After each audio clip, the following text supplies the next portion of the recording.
Nessa nova etapa da nossa conversa, nós vamos calcular como é que eu tenho que pagar o PIS e o COFINS no lucro real.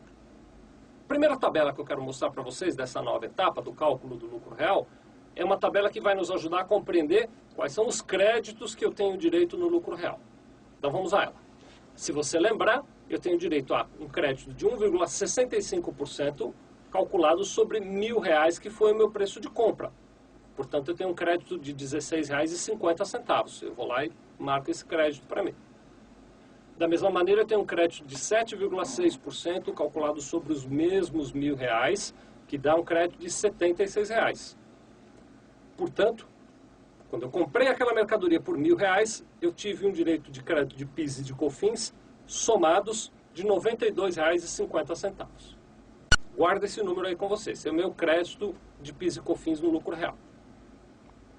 Na próxima tabela, nós vamos agora calcular os débitos de PIS e COFINS também no lucro real sobre essa mesma operação. Como é que eu faço isso? Vamos à tabela.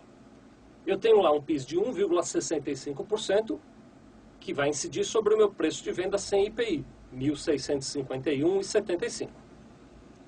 Quando eu faço essa conta, eu encontro um PIS debitado de R$ 27,25. Também nessa operação eu tenho 7,6% de COFINS sobre R$ 1.651,75, que é o preço das minhas mercadorias sem o IPI.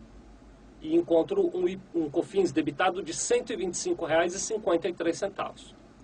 Somando débito de PIS com débito de COFINS, eu tenho um débito total de R$ 152,79. Então eu já achei o meu débito total. Como no lucro real o imposto é não cumulativo e eu compenso débitos e créditos, nós vamos para a próxima tabela onde eu faço essa compensação. Vamos lá. Eu tenho um débito total, nós calculamos nas tabelas anteriores, de R$ 152,79 e tenho um crédito total de R$ 92,50. Subtraindo meus débitos e meus créditos, eu encontro um valor a recolher de R$ 60,29. Se você ainda lembra das etapas anteriores, a vantagem do vídeo é essa, se você não lembra você pode voltar, mas se você ainda lembra, você vai lembrar que no lucro presumido eu também encontrei um PIS e COFINS a pagar de R$ 60,29. Foi por isso que eu quis construir esse exemplo, onde o preço de venda era precisamente R$ 1.651,75, e foi por isso que eu te disse que aquele é um número cabalístico.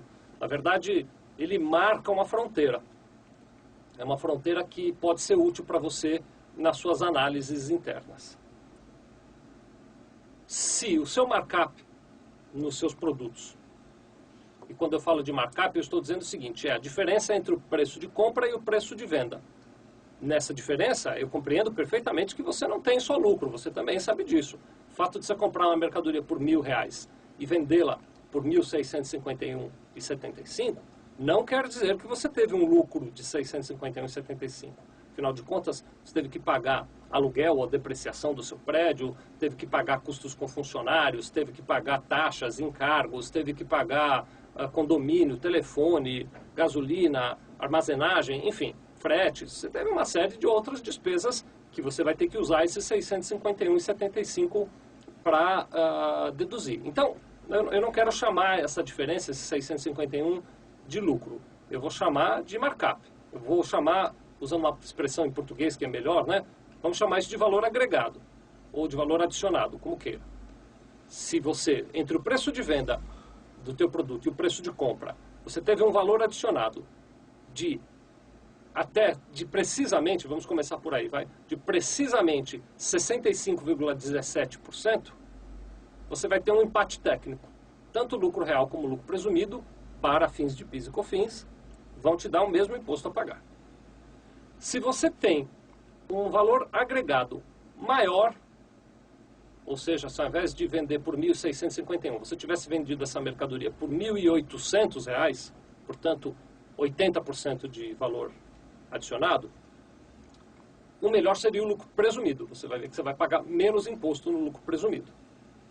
Da mesma maneira, se você vender esta mesma mercadoria por um valor com um valor adicionado menor, e, portanto, vamos usar um exemplo. Se você vender por R$ 1.500, 50% de margem, de valor adicionado, o melhor é o lucro real.